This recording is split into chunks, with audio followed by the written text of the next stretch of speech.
నా పక్షమున ఎవరు లేరని నువ్వు బాధపడుతూ ఉన్నావా? నా ప్రియ సహోదరి సహోదరుడా, ఈ ప్రపంచంలో అందరూ నిన్ను వదిలేసినట్లు అనిపిస్తుంది.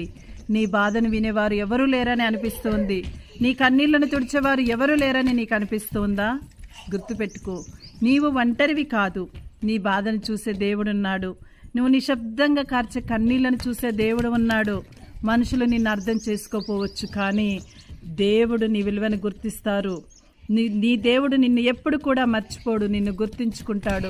నీ పేరును తన అరచేతుల మీద రాసుకున్నటువంటి దేవుడు నిన్ను ఎలా మర్చిపోతాడు చెప్పండి? నీ హృదయం విరిగిపోయినప్పుడు నీ ప్రక్కనే నిలబడి నిన్ను ఆదరించే తండ్రి ఆయన.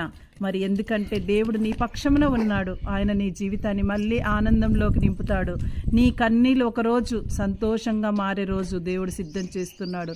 ధైర్యంగా ఉండు, దేవుడు నిన్ను ఎప్పటికీ వదిలిపెట్టాడు. నా ప్రియ సహోదరి సహోదరుడా, వాక్యమును వింటూ ఉన్నాము.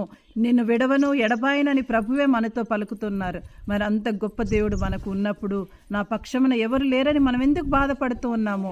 ఎప్పుడు కూడా బాధపడవద్దు, ధైర్యంగా ఉండాలి. దేవుడు మనందు ఉన్నప్పుడు మనకి ఎలాంటి హాని జరగదు. దేవుడు మనతో ఉండి మన పక్షమున ఉండి మనల్ని ఒంటరి చెయ్యరు. కాబట్టి వాక్యమును వింటున్నటువంటి ప్రియ సహోదరి సహోదరుడా, నీవు ఒంటరివి కాదు. నీతో మన తండ్రి ఉన్నాడు, మనల్ని నడిపించే దేవుడు ఉన్నాడు. కావున గుర్తుపెట్టుకో, ఎప్పుడు కూడా ప్రార్థన చెయ్యి, దేవుని మీద ఆధారపడి జీవించు, విశ్వాసంతో జీవించు. నీవు ఒంటరివి కాదు. నీ పక్షంన పోరాడే నీ ప్రభు ఉన్నాడు, నా ప్రభు ఉన్నాడు, మనందరి ప్రభు ఉన్నారు. మనల్ని రక్షించినటువంటి, మన సృష్టించినటువంటి సృష్టికర్త, మన రక్షకుడు మనతోనే ఉన్నాడు. కావున ప్రియ సహోదరి సహోదరుడా, ఒంటరివి ఎప్పుడూ కాదు. మనం పాట పాడతాం కదా, ఒంటరినే కానయ్యా యేసయ్యా, ఒంటరినే కాదయ్యా.